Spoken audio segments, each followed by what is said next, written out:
Dit la loi en termes de tenue d'été au boulot, on l'écoute.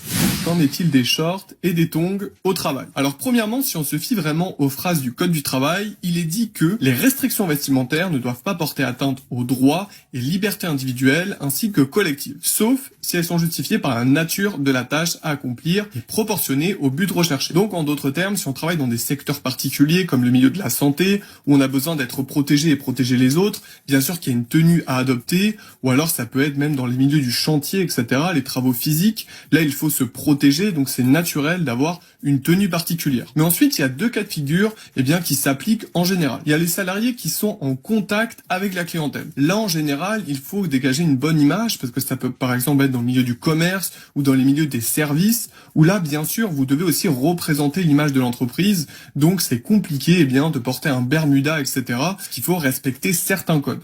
Et deuxièmement, il y a les gens qui ne sont pas forcément en contact avec la clientèle, comme les travails dans les bureaux, par exemple, etc.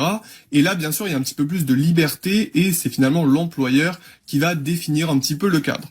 Donc voilà, en général, c'est pas forcément quelque chose de très naturel d'arriver en bermuda parce qu'il faut être assez sérieux, mais le code du travail est quand même assez flexible, donc c'est à vous de voir. Merci beaucoup Thibaut, créateur du compte Thibaut Lifestyle. C'était vraiment très intéressant. Avec son livre sur Amazon, je vous le dis, qui s'appelle Guide pratique des bases de la mode masculine.